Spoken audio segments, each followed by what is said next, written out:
We live our lives growing up with our parents' favorite movies, from Goonies and Ghostbusters to Star Wars and Star Trek. Very few movies are truly ours. Now, of course, reboots and remakes will always exist, but there's a little movie out there in a special corner. It's about fate, family, treasure, and some smelly shoes. There are no legacy sequels, and it doesn't belong to our parents. This is Holes, and it's ours. Like I said, there are no legacy sequels. I just got like the most awful vision in my head of like a new generation of Camp Green Lake, and like the actor that played Armpit comes in and like gives them all pointers. I hate this bit, and you do it all the time. Like in our commentaries, you'll do this bit where like, what if they did this dumb thing? And I'm like, I hate it because it's like, it could happen. they do this stuff. I know. I like to laugh about it now, so if it ever actually happens, I'll be like, oh, I already laughed about it ahead of time. So you won't get annoyed later? Yeah. Before we get deeper into this movie, I just wanted to jump in and say we have some really exciting stuff going on our Patreon. We're doing commentaries on a weekly basis. Yeah. So we're doing them series by series. At the time of recording this, we're doing all the Indiana Jones movies. We would have probably finished by the time this comes out. Yeah, so we'll probably pop up right here what we're working on next. So go check it out. It's the $5 patron. We really appreciate you. It is one of those rare objects in our culture that feels like it's for people of our generation. Mm-hmm. You know, like, it's so true that, like, most of the stuff that we all go crazy for when it comes to IP blockbuster filmmaking is stuff that started in the 60s, 70s, and 80s. And our parents showed us, and now they're bringing the original cast back, like the Jurassic Park stuff. And very few things are like, this is ours. Maybe the Harry Potter stuff, maybe Lord of the Rings, but those are big fantasy stuff too. Holes is this weird thing where it's like, it was successful, it made like $70 million, but there are no sequels. There's the book and a great movie. Yeah. And that's about it. And I feel like whenever I talk to people our age, they're like, fucking love that movie. Yeah. But it doesn't get talked about in the same way that they talk about Goonies and everything. And that's kind of the reason of this podcast. It's kind of just like, celebrate this movie that feels like we have it. Yeah, I know, right?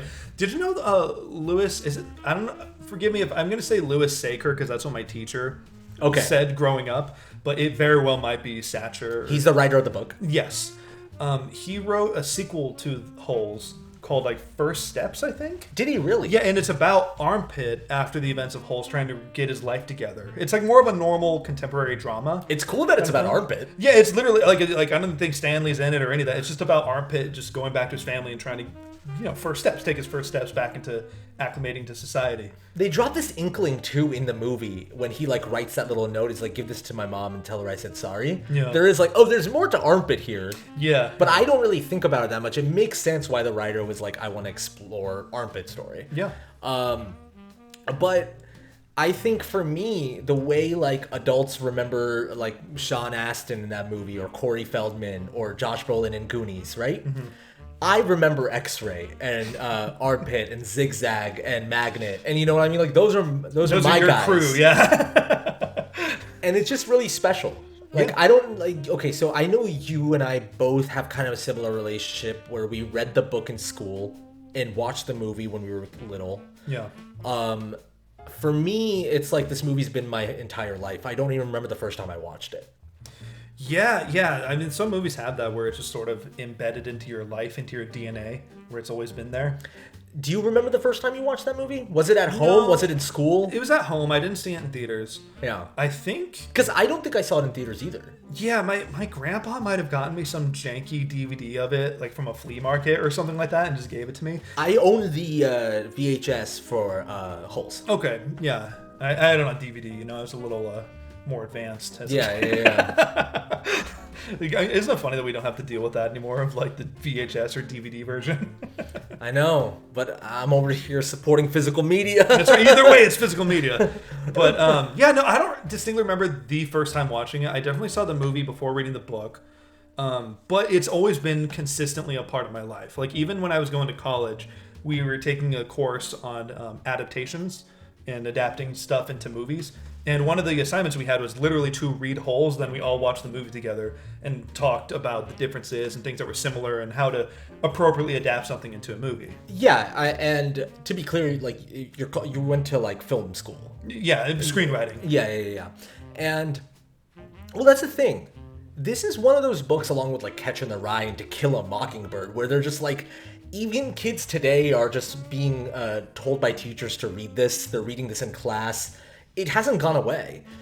Like, when it's like starting with the book a little bit, why is it, do you think, that like kids are being told to read this still? Like, why is this such an important text for kids in school? Yeah, I mean, it has kind of all the, the puzzle pieces that make a good story. Like, it has mystery. It has this kind of weirder supernatural undertone to it. It deals with darker and heavier themes, involving like injustices and destructive family cycles, racism. You know what I'm saying? It has like all the pieces needed for like a solid children's book that can still learn a lot and handle a lot. When you're a kid reading this book and watching this movie, you're thinking about Camp Green Lake, you're thinking about Kissing Kate Barlow, and when you get older, you kind of are like shocked by like, oh, there's a lot of mature themes in this. Yeah. When it comes to the movie, the way the movie starts is crazy. Yeah. Barf Bag just walking up to a rattlesnake, getting himself bit. X-Ray and all the crew are just like, Barf Bag, it's not that bad. And he just gets bit. And he's like, screams. It cuts to the sky, fades to the shoes. Yeah. In the sky. And you're just like, whoa, that's how we started this? I know. I also just loved how right when it fades in on the sun, right when the movie starts, how you see all of them digging, and you can just faintly hear, dig it out, dig it out. You're like, okay, we're in this world. This is like, clearly they're all in unison doing this thing. I think I said before, it's like Cool Hand Luke for kids, where it's just like, these people are bonding. They're the chain gang. Like, they're like, Cool Hand Luke's such a fucking good movie. I'm so glad I got to show you that movie. Yeah. I know. To be clear, we didn't do a reaction on it. He just showed it to me. Yeah, we just watched it. Yeah. I think whenever people hear that, like, I showed you that movie, they just now, well, why wasn't there a YouTube video? We have to clarify. Yeah. Did you know the actor who played Zigzag did that low singing voice? He was like, "You've got to go and dig those." So that's Zigzag doing. Really? Let me shout him out then. I have his name here. I wrote them all names. Max Cash. Yeah, he was a singer, I guess, at the same time when they did. He's my favorite of the crew because he always just looked like he was whacked out of his mind. Yeah, I know. His hair would always just be like up, like fried, like And Magnet was cool too. You always like whenever like I think I say Cool Hand Luke for kids because it's kind of that same structure of this new fish, like in prison. But I love how in Stanley Yelnats' First Day, Magnet's the one that gives him the hand. He's like, first day is always the hardest, huh? And he's the only one that's kind of being cordial to him. Yeah, even if he was just 5 seconds ago throwing dirt in his hole. Yeah, they're all fucking with him, but he's the one that's kind of like a little bit nicer. Yeah, he made it clear that it wasn't personal, that we're just breaking you in a little bit. We're just, hazing you almost. Oh, yeah, it makes the scene that like I always makes me smile is when Stanley gets into his first fight and they have that little brawl in the pool area, in the game area. Yeah. And X-Ray breaks it up. He's just like, the warden's going to get really pissed off. We're getting more trouble if we just get into a fight. Come on, we're all cool, right? We're all cool. And then everyone just gathers on the pool table. It's like, no one messes with Caveman. And Stanley's like, oh, I don't want to mess with Caveman. He's like, you're Caveman. Yeah. And they're like, all right, let's go, Caveman. He looks at Zero. He's like, I'm Caveman. It's like, better than Barf Bag. Like, yeah. And it's funny because that part was also ripped straight from the book, but it was in description. It wasn't like a line of dialogue. And Stanley's a bigger guy. In the book, yeah, what you're talking about? Yeah, that's why they call him Caveman. Yeah, they did an interesting version of it where they just made it where it's, in the movie, they made it where, Stanley's like just a weird guy that belongs in a cave. That's why they name him Caveman. But in the book, it's much more physical. And like in the book, it's like he loses a lot of weight because of like the digging and everything. And he gets stronger too. Yeah, it's a part of his like kind of arc a little bit. Yeah. It's interesting.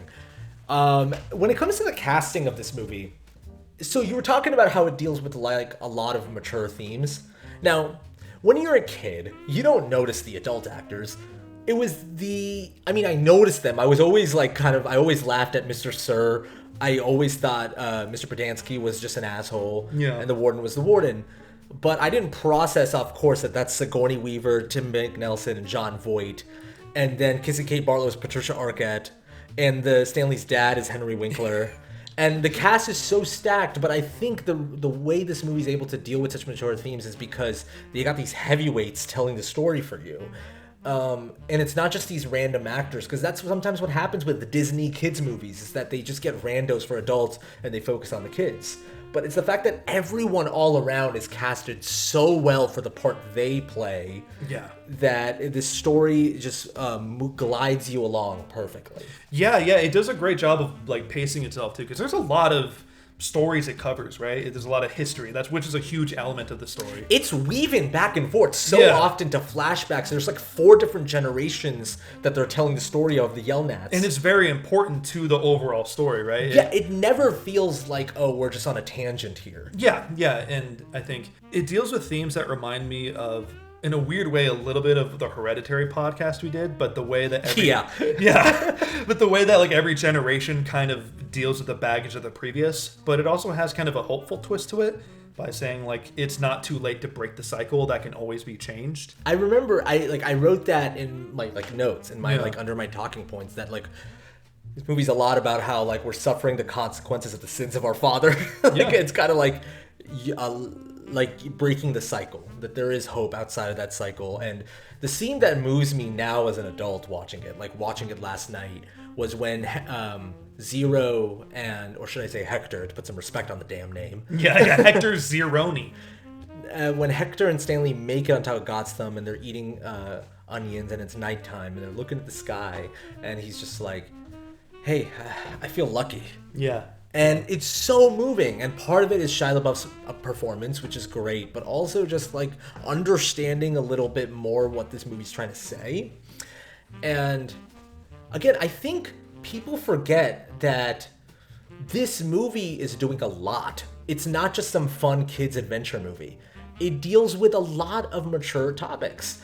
And that's a reason it's so memorable and effective for all of us. Like, it's what I was saying at the top of this podcast. Like, I talk to anyone our generation, they're like, oh, amazing movie. I know. It's not just because it's fun.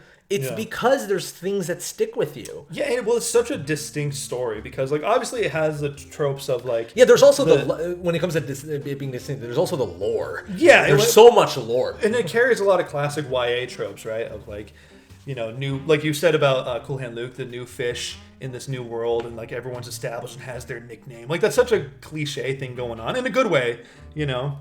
But I think, like... It's so distinct, idea of like, you know, troubled youth having to dig holes, but there's always this constant mystery looming throughout the entire thing of like, what are they digging for? Who was that random dude with the donkey on the way here that we saw in Ghost form? Yeah, you're like, what the hell? Yeah, you forget that Sam was set up that early on. Yeah, there's a lot of seeds planted. Or you see the portrait of Elia Yelnats too, when the cops are first going through the house. Yeah, you see that it's a quick shot, just moving around. Yeah, or even just the shoes falling from the sky and hitting him in the head, and his narration saying, you know, like, all my life my family's been cursed. And it cuts to the bus so quickly, but then it does flashbacks to the actual court where it has Rick Fox, who was in the Lakers at the time, playing Sweet Feet. And the story's moving in the movie at a breakneck pace, right? And it's dealing with so much. Yeah, it does not waste time. So I want to talk a little bit about it. I know we don't like to get too deep in the weeds about the behind the scenes, but I think the story behind this is super interesting. Sure. So I just have a few things I want to kind of rattle off here. So it's directed by Andrew Davis. Andrew Davis is not one of those auteur directors that you just recognize the name when you hear it. But I'm just going to list off his movies. The Fugitive with Harrison Ford. One of the biggest movies of the 90s. One of the best Harrison Ford non-Star Wars and Indiana Jones movies. Under Siege, the Steven Seagal movie. Oh, that's funny. I didn't know that. Above the Law, the Steven Seagal movie. Code of Silence, the Chuck Norris movie. Wow, he works with some man's men. Harrison Ford, Steven Seagal, and Chuck Norris. He basically became the action thriller guy. And he took Holes as a project because he wanted to prove that he can do other movies. Wow. And he wanted to like prove to himself too that he could do other movies. Sure. And he read the book and he really loved it. So this was a true like chip on the shoulder passion project for him. Wow. Because he was like, I want to do something else besides just a dad action thriller movie. Because you can see this movie just being like a hired gun project, but like the movie's shot so well and it has a clear vision. Yeah, and it's so well acted and written too. Even the way like it cuts back to the Western flashbacks, it looks like you're watching old school film footage of Kissing Kate Barlow. Like it looks like real stuff there. With that song of the I will survive, like playing at the same time. I'm like, God damn. Like that silhouette shot of her looking over the cliff. This like Lord of the Rings style shot when Stanley's finally carrying Hector on his like shoulders up towards God's thumb, and he's fulfilling his destiny finally, and he's breaking the curse. If you feel it, it's like Peter Jackson just came in to shoot that scene. Yeah. A few last things with behind the scenes. Location. You see this like these big wide shots of all the holes, like these overhead epic shots, right? And they dug like almost like 1,000 holes. Wait, those are real on camera? Yep. No shit. All of those, wait, you're talking about when he's first entering on the bus? Those are real holes. No way. I totally thought that was like CGI. Hey, Altaf here. I'm just jumping in to correct my past self. The production crew of Holes actually dug 400 holes and made it look like 10,000. Still extremely impressive. I'd actually suggest reading the Austin Chronicle article that interviews both the director and writer about the making of this movie. It's where I got my information, and I clearly didn't read it properly, so you should. Anyways, back to the pod. So all that to say is that so much work and passion went into this movie. Yeah. And I feel like the legacy of it is that, oh, that's a cool kids Disney movie. Yeah. It's easy to write it off as like like another Cadet Kelly or something like that. I love Cadet Kelly. Yeah, don't get me wrong. That's not even a dig at Cadet Kelly, but it's like we all look at it as like okay, that's a disposable straight to Disney movie, But for me, to get like, I think I look back at these kind of movies. I mean, we look at Freaky Friday, which I love. Yes. Yeah. But even when Freaky Friday, like, I remember you and I watched it together one time just for fun. It was like on Disney Plus, I think, and we're like, fuck it. We put it on, and you immediately were breaking down how brilliant the screenplay was. Yeah, I know, dude. You're like, okay, 5 minutes in, we're already setting the dynamic between mother and daughter, and it's so visual. For a movie, again, we're just like, oh, that's a fun, like, classic Lindsay Lohan kids movie, Yeah, but these things take work. Good movies take work. Big Fat Liar. Yeah, that's your movie for sure. That's a movie. But that's another movie you and I watched together one time where you were also commending the screenplay. And I was also talking about the filmmaking behind that movie, how it's really well done. Yeah. And I think part of me is glad that they don't get talked about the same way Ghostbusters gets talked about or something like that, because it's kind of just like, okay, yeah, let's not ruin it. Yeah, exactly. It's preserved nicely. We can appreciate it and then leave it at that. But I think the reason it excited me to do a podcast on Holes was like, we can appreciate this movie for what it is, which is not just a nostalgic childhood favorite, an actually really well done movie. Yeah, it's a genuinely great movie. I mean, I watched it with my girlfriend when I had to rewatch it. Yeah. And it was her first time seeing it because she just didn't grow up with it. She just missed it, in her youth. It wasn't her thing. Yeah. No. And as soon as it was over, though, she was wiping tears off and she was like, that was a great movie. She said it like that. Just, that was a great movie. Especially, because it leaves you like whole. Yeah. Like you finish it and it feels complete. Oh, whole with the W, not a, Oh, wow. Yeah. Holes makes you feel whole. That should be the title of this podcast. Please, How Holes makes us feel whole. And we're just both like in the thumbnail. So dumb. I also, one more thing when it comes to the casting. So obviously Shia LaBeouf's in this movie. Difficult person to talk about right now. Yeah. But I will say, kind of amazing in this movie. Oh yeah, I mean, so like, you feel like immediately like in his eyes, I feel like he brings this like empathy where you feel for him so hard. Yeah, he brings this kind of gentleness about him, Especially since Even Stevens, he's such like he's like basically Zigzag in Even Stevens. Well, that's what I was going to say is like that. This is his first movie, and at the time, all I knew him from was Even Stevens, which I loved as a kid. But he's way more like neurotic and wild in Even Stevens. Yeah, for sure. Well, that's what I'm saying. Is like as soon as I saw him in Holes as a kid, I was like, oh wow, he's actually like a great actor. In the first 20 minutes, he's really not even like doing much. Like by doing much, I mean his character is very like quiet, and it's kind of like he's listening in and he's kind of nervous. Even when he goes into the area where the TV and the pool is, he's trying to dodge everyone. Like he's not like a troublemaker for sure. And when you watch the movie, obviously you can put yourself in his shoes very easily. Yeah. You can be like, that's so me. I wouldn't be able to last a day in there. I know it's a good everyman main character kind of situation. I think Shia LaBeouf does that really well. But there is that feeling of like looking at Shia LaBeouf, and he's always had this. Like I said, it's hard to talk about him now, but the guy is a movie star. right? Like, even Stevens, immediately charming and winning in that. Yeah. But even in this, in Holes, he's so winning. Like I said, that scene where he's on top of God's thumb and he says, I feel like I'm lucky, it really moved me. And you feel that excitement from him when he steals the water truck and is like screaming while he drives and crashes into the hole. You're pumping your fist. Yeah. One quick thing before we move on from just basic behind the scenes stuff. I know I've been given a lot, but it's just super interesting. I don't know how true this is, but I read about it and it might be kind of just this internet rumor. They first offered someone else the part. Do you know who this person was? I might have heard this, but tell me. Frankie Muniz. Oh, I have heard that. That totally checks out. And it's just like them having, like, on the whiteboard, who's the kid of the month? Like, yeah, exactly. That was such an early 2000s decision. Now, can you guess why he couldn't do it? I mean, on paper, because he was busy with Malcolm in the Middle. He was committed to filming Agent Cody Banks. Agent Cody Banks, hell yeah. Which, for you and I, very special. Yeah. Now, this is a poster. I'll put this up on the screen. This is a poster to Agent Cody Banks. Hell yeah. That looks great. The tagline for Agent Cody Banks is, because I'm a nerd about poster taglines, the taglines for Agent Cody Banks is, save the world, get the girl, pass Mac. That's awesome. That's it for me. I just wanted to dump all that, but especially that point. Do you want to just walk through some of just the Camp Green like setup and intro when you first meet, Mr. Sir and Pendansky and all that? Let's do the first Mr. Sir scene. Okay, cool. Because it's one of my favorites. Yeah, are you talking about just the immediate shot when he starts eating the sunflower seeds and you see his big old hairdo? I'm talking about, well, that, but also I'm mainly talking about his, like, him breaking down the camp to him, starting from, like, the Coke bottle. Oh, yeah, I know. Stan Yelnats, the fourth.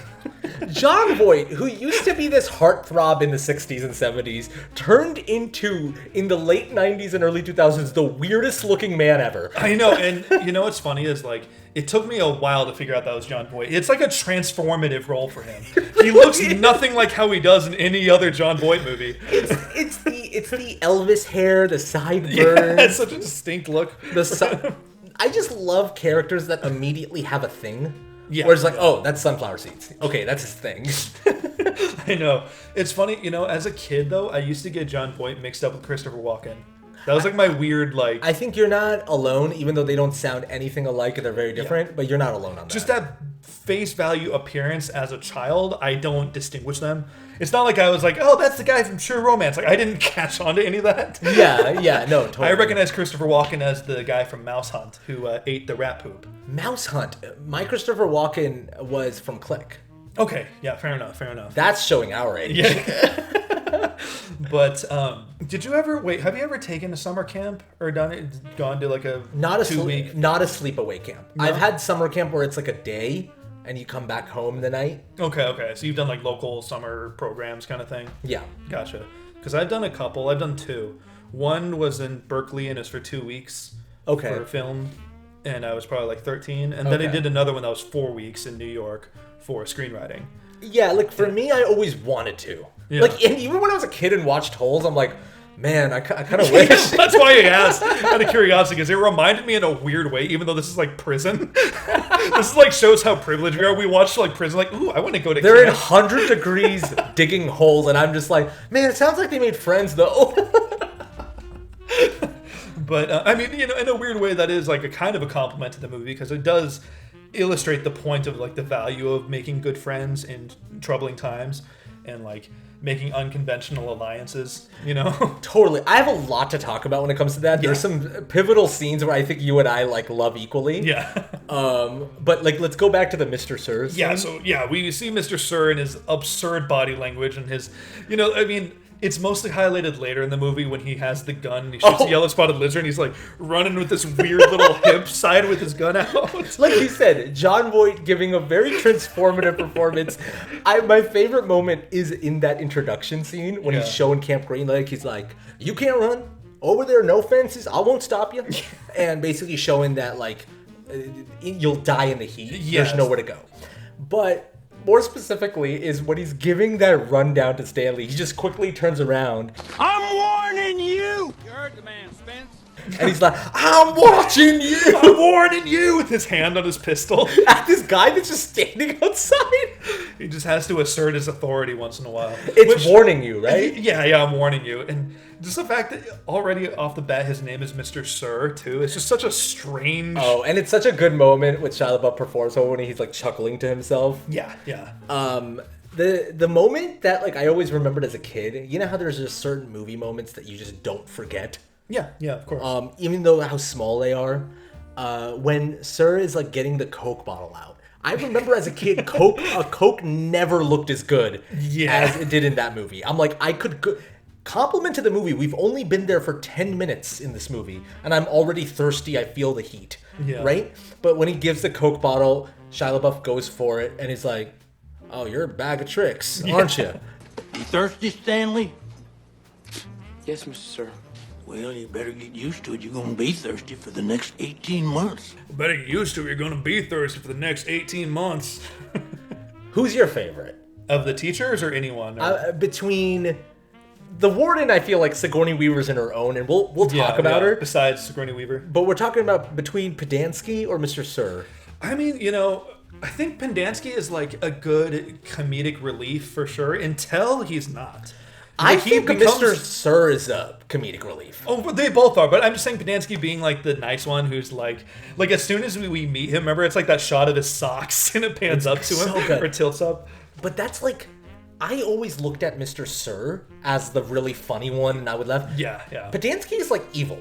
Well, that's the thing. You don't really see that until later, though. The group therapy scene is the first time. Yeah, well, he plants it when he introduces him to Zero, and he's like, "There's nothing going on in his stupid little head." Ruffles his hair. Yeah, but you don't realize. Yeah, I think probably at the group therapy scene, how much he really has it in for Zero. And and we can talk more about it later. But there's like a weird grudge he has against Zero, almost like he's taking out his frustrations of how much the rest of the camp disrespects him. Well, this is where Tim Blake Nelson comes in really well. He's a shorter man, so you immediately write in a great short man's complex of this guy who has to be mean to the shortest guy, to the smallest guy who's and the Zero. Quiet and vulnerable one, the one that clearly doesn't mouth off to him, the one that doesn't bother him. And Mr. Podansky was clearly a kid like Zero when he was a kid. So he is now taking it out on Zero, kind of like this on-theme thing of the stuff that you will always deal with the consequences of stuff that happened before. Fate works in that way where it's a cycle. It's up to you to break it. Zero eventually does that, right? We'll get to it. But yeah, it is just even as a kid, I was just I don't like him. yeah. Because I always saw him as funny early on because everyone calls him Mom. Mom, such an amazing nickname. But he's like, I prefer to use the names their parents gave them. Oh God. Yeah. So I think in general, though, obviously, I think Mr. Sir is the more memorable one between the two. To answer your question, going back. And we get into D-Tent. They start showing him around. I'll always remember the piss-stained mattress. That's another image that'll never leave my head. Yeah. Not even because it's that gross. It's just weird how that just stuck in my memory. Yeah, you know what's a weird one for me? This is a really random, there's no reason this image should stick in my head. But during the Patricia Arquette montage, when it's doing the whole I will survive, when she's going and robbing and killing people. When they use a lot of the B-roll footage of weird old-timey movies that I can't tell if they shot that or if they actually took. Is it all them in the archives? No, it was when she's riding through town and there's that shot of three dudes looking through the window like that. I don't fucking know why that image is stuck with me, but it is. But that's what I'm talking about. Yeah. I'm talking about weird, maybe not even essential images from movies that you grew up with that, never leave your brain. And listeners and viewers, I'd love to know what some of yours are. It doesn't have to be from Holes, but from anything you grew up with. Yeah, literally could be any movie. But, I think that's what the younger generation calls core memories. Yeah, I know, right? But I think sounds also have that with Holes, too. Mostly the music. When I think of Holes, I hear, don't give up, never give up. Oh, when they're climbing up the mountain. I was about to do the dig it out. Of course, that's the obvious one. It's a great one still. I mean, yeah, absolutely. I think it's that one. But a lot of the soundtrack throughout the whole movie, which we can get into more later, but sticks with me very much. Do you want to talk about the warden now that we've addressed the two teachers? Yeah, I'd like to talk about the warden. So this is where this movie goes up a notch for me. both like when I was a kid, but especially as an adult, knowing who Sigourney Weaver is. Yeah. You said that you watched her in Galaxy Quest for the first time. Yes, yeah, that was my introduction to Sigourney Weaver. This is my introduction to Sigourney Weaver as a kid. Sure, yeah. This is what I saw her in first, and I didn't see Alien until I was like a teenager. When she shows up like last night when I watched it, I was like, oh, we're in a movie. Like, it's that feeling of like, oh, this is now a movie. Well, they shot it like that too. They have their boots coming out of the car, and even the music that kicks in as she's pulling in. She's top billed. Yeah. She's like she's obviously the biggest star. Yeah. And it's just the power she has immediately. It's the excuse me they'll always remember. Yeah. You know? It's just like, I love that she's saying the most terrifying shit just by being like, excuse me. Well, I know the first time it was really scary is when she's like, but first, fill everyone's canteens. I already filled them. It's all quiet, and she's like, excuse me? I already filled them. Yeah. Do you think there's a possibility that they might have drank out of their canteen since you filled them? Yeah, there's a possibility. She's like, caveman. But I love that. I love how she immediately turns around, says his nickname when she hasn't even met him yet. And they obviously address it like, oh, she has cameras everywhere. Yeah. Even in the showers. Oh, I know she's watching me in the shower. Like, magnet. It's like, you fucking perv. And then armpits, like, you said cameras are microphones, not microscopes. Good shit. You and I just remember every line. Yeah, no, it's one of those movies where you and I could probably act out entirely. But I just love that the power she shows in just being like, caveman over here, and like immediately Stanley's like, whoa, what the fuck? Well, and she's like standing up for the inmates too, you know, the kids. She's saying they've all been working hard, and she always tells them like, well, if it's too much trouble for you, you can grab a shovel and they'll do it for you. But I love the way she shows power as being the good cop. Totally. Because they're all three of them, what I love about this movie, by the end, Mr. Sir, who's also, let's call him by his real name, Marion, Podansky, and the warden. I love that this movie is just being like, these three are idiots. And they're all horrible people. They're all crooked, and you know, they're all super cool with killing kids, basically. Yeah, and but just how dumb they are by the end is kind of what stands out to me. Yeah, it's they like have that kind of Roald Dahl villain energy. A perfect example. I mean, this movie could be kind of a Roald Dahl book. Yeah, a little bit. Yeah, it feels like kind of a very Western Roald Dahl. A Western Roald Dahl. Wow. This is the quality that I love about you. You're able to like put a movie into like 3 words, and I'll always react like, genius. And I think, and this is genuinely a compliment to you, but you're good at putting movies into like 10,000 words. Thank you. You know, but really though, you're able to really expand on your thoughts. I just habitually keep my thoughts super short, and it's hard for me to like fully flesh out what I have to say. And that's like genuinely a skill I admire of you. So it's funny, we both kind of meet in the middle there of like, I help you find your thoughts really quickly. No, there's 2 stories going on here. Actually, there's 3 stories. Yeah. One is Camp Green Lake stories of all these kids in detent getting along, you know, stealing sunflower seeds, getting into regular shenanigans. But also trying to figure out the mystery of like what they're even looking for. And, you know, because at least they're being put through when they find the kids in Cape Barlow. Well, it's the Mr. Sir monologue. Yeah. It's like, you dig enough holes and you become a good person. Yeah. Bad boy digs hole. Yeah, the hot sun becomes a good boy, whatever he says. It's just like, all right. Yeah. You take a bad boy, make him dig holes all day in the hot sun, and it turns him into a good boy. There's that story of like the Cool Hand Luke-ness of it all. Yeah. Then there's this story of the generations of the Yelnats going through this like Greek tragedy, basically, of bad luck. And then you have this other story of Kate Barlow and Sam. Yeah, which ends up crossing over into the Yelnats story. Because when she Kiss and Kate Barlow robs the Yelnats. Yeah, the very first Stanley Yelnats, I think. Well, the very first Stanley Yelnats. Oh, no, the very first Stanley Yelnats. Yeah. Because the very first Yelnats wasn't Stanley. No, it's Elia Yelnats was the first one. And then his son was that guy who got robbed by Kate Barlow. Yes. We need, like... to lay out a chart of their family tree. It's the Charlie Day meme from It's Always Sunny. Yeah, it's like laying out the George R.R. Martin family. So like all the Starks and the Lannisters. Yeah. But the House of Yelnats. Yeah, House of Yelnats. What do you want to start with first? Do you want to start with the curse? Well, the first story I think we cross is the Elia Yelnats story. So yeah, we can go over that one. The idea of Madame Zeroni looking at this man, I'm just like, you can take one of my pigs. Yeah. Just take it up the mountain, sing this song, it'll grow, you'll get stronger. But last day, you gotta carry my ass or your family's curse. I'm just like, what? so I can shrink from on the mountain, so I can get strong too. Like, it's still, I laugh so hard. It's still so kooky, you know. But I just love how she's like, then you carry me. What's her name again? Shout out to her. The actress? Yeah, because she's amazing. I know she's a singer and she's done so much good work. I just forgot her name. She's not with us anymore. Yeah. She passed away in 2008. Eartha Kitt. Yeah. As Madame Zeroni. Also, I recently found out off mic while we were setting up that she was in Emperor's New Groove as the villain. Yeah, and she's a Catwoman in the 60s Batman. Whoa! Yeah. That's so cool. Yeah. No, she is brilliant. And that's where, like, this story is like, oh, we're watching a fairy tale? Yeah, well, they plant those seeds early on, which is what's cool about it, is, like, his narration saying, all my life, my family's believed we had a curse. Yeah. And it will, even the opening frame after the rattlesnake scene, it fades in on the shoes falling from the sky.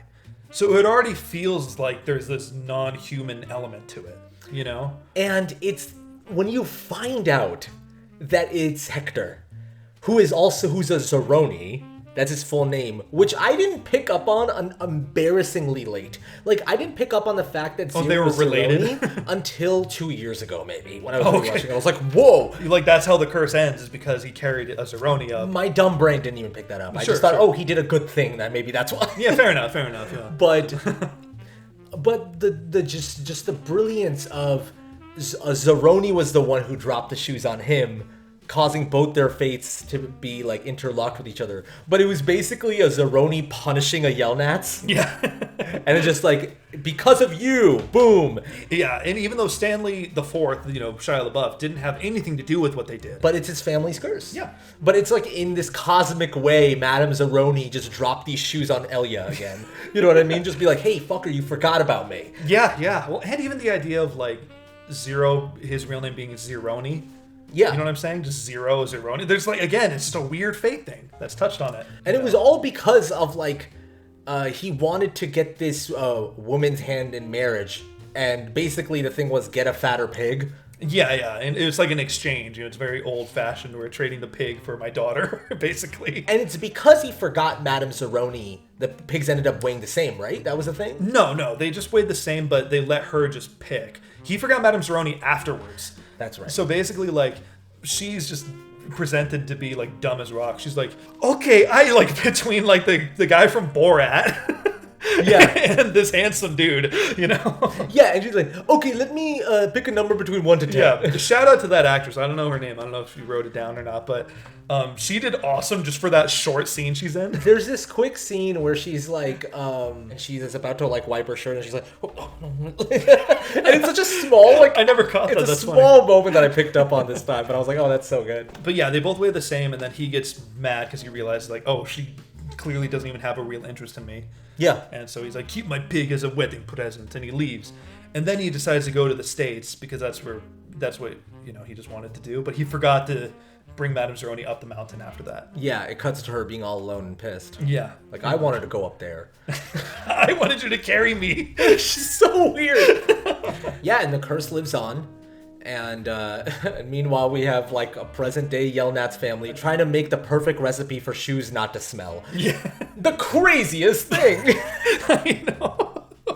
But the fact that it's peaches and onions. Oh, I know. It's a beautiful way to kind of... I hate it, but it moved me now. No, it is. It's the genuinely fact that Sam and Kate Barlow came together and helped lift the curse of the Yelnats. Like, too, that they're all a part of it. It's the echoes of history. It's like the echoes of history of, like, kind of... It almost feels like they're getting the last laugh. You want to talk about Kate and Sam? Fuck yeah, I do. I mean... Okay, so this is early to give some, like, behind-the-scenes look at our friendship.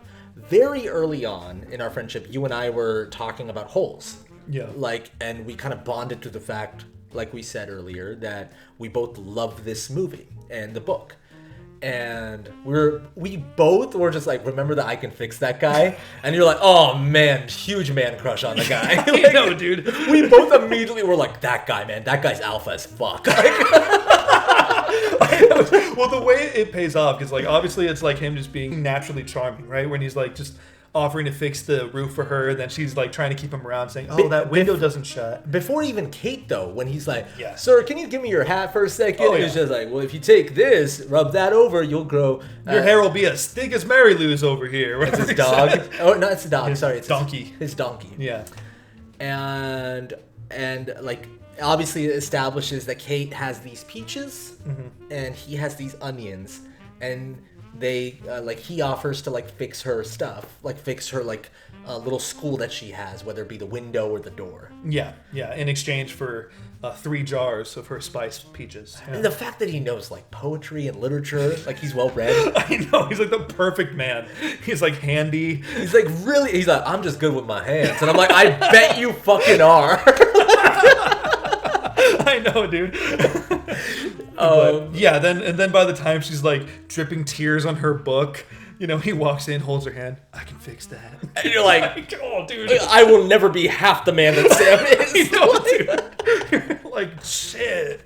And I gotta shout out Trout Walker, the character that's like kind of trying to seduce Kate. Yeah, well, it turns out to be the warden's distant relative, too. Exactly. The actor's name is Scott Plank. He died 6 months before the film's release, and the movie's dedicated to him. Yeah. Ends up revolting and causes Sam to get shot. Yeah.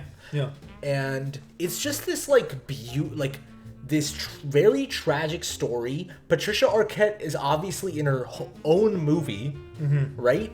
But it feels so well realized. It doesn't feel like a half-ass flashback. Like, they built a town. Yeah, no, they went hard making it, and like the costumes were good looking, the dialogue was great. Like, it's like a good scene. Like, they went hard on it. And the yearning that Patricia Arquette has for Sam. Yeah. I'm like, wow, she's acting like she's been in a 2-hour romantic drama period piece. Like, she's in Age of Innocence right now. Yeah. I can't believe it. And she's kind of doing a thankless role. I mean, it's a pretty big role. She gets to play this Western badass, too. Yeah, but I get what you're saying. It's a Disney kids movie, you know. But I'm like, wow, everyone brought it, including her. And I think just the injustice of that situation, obviously, like the pain that carries on, it pays off very well towards the end, because like we were just saying earlier, like you constantly feel the echoes of history affecting all of this now. The way like everything that we've all been through before, it all amounts to this horrible camp where people just dig holes. It's all because of what happened there. And also the idea of the Sam's boat, Mary Lou, helping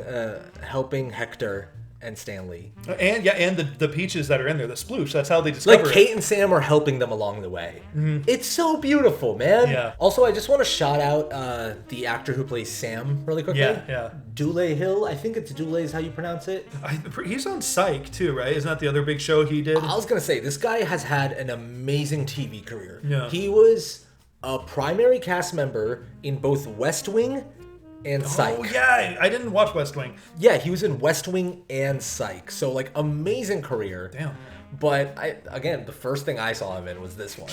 Yeah. And it's the only thing you need to see him in, to be honest. Nothing will top Sam. I don't care about West Wing. Were you okay, so you said you didn't see West Wing. Were you a Psych guy? No. I wasn't either. I wasn't a Psych guy, but Psych is one of those shows that went on for, like, a while. And then has this, like, huge following. Yeah, you know what's funny, though, about that actor is I've actually seen him in person because I got a small gig helping out Blumhouse because they were doing a screening for that movie Slight. You know that one about like the magician heist movie or whatever? A movie that I wish was good. Yeah, it was okay, right? It was such a cool idea. Yeah. Anyways. And when I say magician heist, not to mix it up with Now You See Me, it's another magician it's not crime a heist movie. It's more of like a dark crime movie, right? Where he has like, I don't know, he has some type of mechanical arm or something, right? I don't remember the details. But point is, though, he plays like a bad guy in it. Whatever, we're past that. I want you to break down the plot of Slight. I don't remember it, but they were doing a premiere of it, though, and the cast was coming in for it, so I got to see a lot of the cast in person. And you saw him there. Yeah, I saw him there, but I was supposed to kind of help bring the talent to their seats. I wonder how many people are just like... I want to know the people that are like, oh, West Wing... The people that are like Psych, and the people that are like you and me that are like holes. I wonder how much he gets people just yelling at him. I can fix that. You know, if he had a cameo Oh my god! Like if I had a girlfriend and he had a cameo, I just like get that to her. Like it's just I could fix that. I'm like, listen, I know I'm not this guy, but like this is your gift. Cuck me. I was gonna say there's some implications there. I don't think you meant to. I let him cuck me. I make an exception for Sam. Oh god, I get. Okay, with our like Patreon commentaries that we've been doing, which check them out, we've been doing Indiana Jones movies. I get weirdly sexual so quickly with everything. They become homoerotic pretty quick. Very quickly. Listen, you know. All right, you don't have to justify it. Listen, listen. I don't want you to dig your hole deeper. I'm this guy at a party. Hey, listen. And like anything that's gonna come out of that guy's mouth is bad. Yeah. The guy's like, oh, I got to play devil's advocate. Yeah, then everyone is just clenching their fist. Like, okay, fuck. This guy. Okay, can you tell the story? We're not getting back on track. I want to. Yo, you would keep going off the rails. I'm kidding. Go ahead. You know what? Okay, quick side tangent. I can't stand when podcasts say, this went off the rails. To me, it takes me out of it. I'm like, oh, you guys know you're going off the rails? Even though you just did it. Yeah, exactly. I just want to point that out, that like whenever I hear like tangents and they go like, well, this went off the rails. Yeah, no, I get it. Immediately it feels like, oh, you're trying to make this a moment. You're trying to make this a moment where you can like cut out a YouTube short. Yeah. Anyway, though, with that being said, what the hell was I going to say? We were doing so good. What was I talking about just before I said that? I don't know. You're talking about... Oh, can you... Okay, sorry. Okay, go Can ahead. you tell the story when you told me this a while ago, that you actually tried combining... Yes. Okay. I know what you're talking Start about. from the beginning.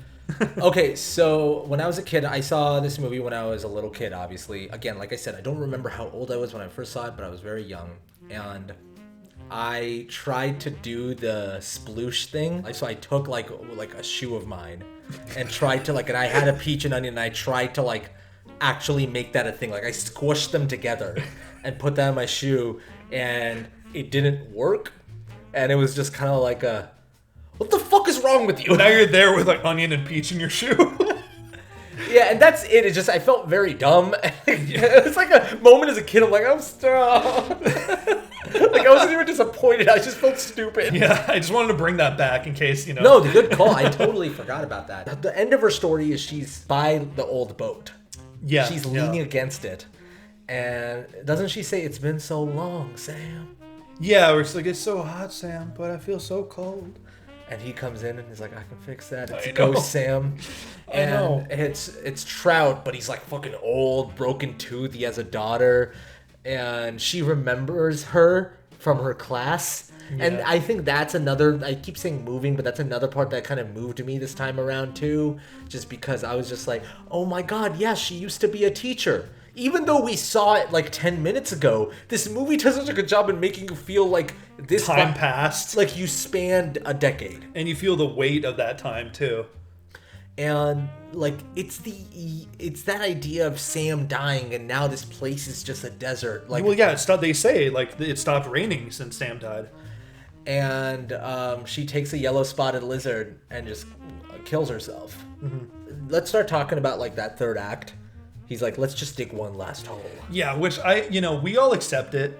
You know, I don't know. I want to put a name to it, but there are certain things when you just, the suspension of disbelief that you just accept, of like how quickly they get down the mountain after all they went through to climb up, and how like terrifying it was for like them. Days of a journey, and like now they're just there that same night. Yeah. What makes them go back and actually like want to check that out again? Is it just because he just thinks of okay, so when he found the lipstick, he gives it to X-Ray, right? And X-Ray pretends that it's coming from his hole. Yeah, so they excavate the wrong area. But Stanley knows that that's the wrong hole. But if you notice, Stanley had kept the rock there at that hole so he could remember. And so he knows when he's up there, he's like, I know there's treasure there. I know there's more there. Let's dig one last hole. And I think it's such a cool payoff, too, of not only do they find it, but it's covered in the yellow spotted lizards. Oh, God, I hate that shot. Yeah. Of just like, it's just crawling. Yeah, there's a bunch of them. But I love the payoff, though, that because they ate all the onions, that they don't get bit. Because they planted that earlier when Sam says, like, oh, yeah, you won't have to worry about the lizards, whatever he says. Because they don't like my onions. Yeah. For a while as a kid, I didn't pick up on that. Again, I'm like not the... You're a little kid, yeah. Yeah, of course. yeah. But even today, like I'll watch a movie and I'll just like, I won't pick up on things that are that obvious. Mm-hmm. But for a while, I just thought like, oh, he's lucky now. That's okay, why. yeah, But fair now, enough. but realizing that also Zero's not getting bit either. Well, they both go, they go hand in hand, right? Like, he is lucky now, but it's like, it's just more, it has more layers to it because no pun intended, but because he ate the onions. It's a very tight script when it comes to that. Yeah. And obviously he's just like Mr. Podansky just being like, guess what, Stanley? You're innocent. You're about to get out, but you were, unfortunately, you weren't here or whatever. And it's just like, fuck you, man. Yeah. We also, we're rushing this. We didn't even talk about Zero's like moment with Mr. Podansky. Oh my God, I know. We're cutting from these flashbacks, right? And finally it gets to a point where Zero's had it. They're he's just done with everyone's bullshit. Mm-hmm. And Zero just decides, I'm not digging any holes anymore. Or basically it starts because they find out that Zero's been helping Stanley dig the holes. In exchange for Stanley teaching him how to read. Yeah, and Podansky's like egging him on and on. Like, he's like, how do you spell dig? Yeah, well, he said, he's like, he's so stupid, he doesn't even know he's stupid. And like, by the end, he says to Stanley, or he might have even said to Super, he's like, might as well teach this shovel how to read, because that's all you'll be good for. B-I-G. What's that spell? And clocks him. Like the Tim Blake Nelson, amazing like stunt by him too. Because when Hector like hits him, he does this full-on swirl before he falls. It's like a cartoon hit. Like, you know? I know, it's out like a light, and then Zero leans down. Dig, and then just runs, and everyone's just like, yeah. Again, it feels like a Cool Hand Luke moment of everyone just cheering on Paul Newman. So now going back to the ending, they get out the hole, basically being like, it's my treasure, this is mine. And now the movie's just like coming together at this clean ending. And all these storylines that have been going up and wrapping up to the point when the cops come. They've already gotten rid of the records of Zero. Yeah, so because they were anticipating him to die, basically. And they were basically like, no one cares about Hector Zeroni. The cops come, ask for the file, they don't have it. But you see Mr. Sir hiding his face. And you're like, what's wrong? What did he do? And you realize he's like ditched his parole and he's a criminal. Yeah, he's not even licensed to own a gun, too. And the fact that like Podansky is not a doctor, which all of us kind of knew, but still. When I was a kid, I like love this moment, but the moment that we all love the claptrap is just like, can I just see it, Stanley? When the warden asks, Stanley's like, let me just see it. Let me just see what's in it. Just let me see what's inside it, please. Excuse me? And he's like, excuse me. And then he shuts it. You're like, fuck yeah. And it's also so beautiful that it starts raining like hard immediately too. Yeah. You know, and everyone starts cheering and clapping. It's one of those like a perfect story moment. Yeah. You know, it's like what your girlfriend said. It was just like, that's a great movie. It's that feeling you get where you're like, wow. Like, I went through all the roller coasters of human emotions. Yeah, it's the reason why I think you love Lion King so much, because it gives you that full human experience. Yeah, Star Wars has that too. It's just the wheel of emotions, in a way, or the pie chart of emotions. Now, not every movie needs to be that, right? There's some movies where it gives you one feeling. It's like you watch Uncut Gems, it gives you one kind of feeling. Yeah. Right? But the ones that are kind of the best, the ones that are our favorites are that. Now, the ending is they're all at this pool party. Of course, Zero gets reunited with his mom. Yeah, that was a really lovely icing on the cake. And he hired a team of private investigators to get her. And it's that moment of like, he is kind of, him and his mom are looking at each other. They don't immediately go for the hug. It's this small moment of they're just kind of like taking it in. Well, and trying to process like, that's, okay, is that really my mom? Is that really my kid, you know? Yeah, and then they hug. Yeah. It's so beautiful. He's like, I love you. And it's just, and it does this like amazing, beautiful moment of Stanley with his arm around his granddad. Again, reinforcing like the family lineage aspect of the story.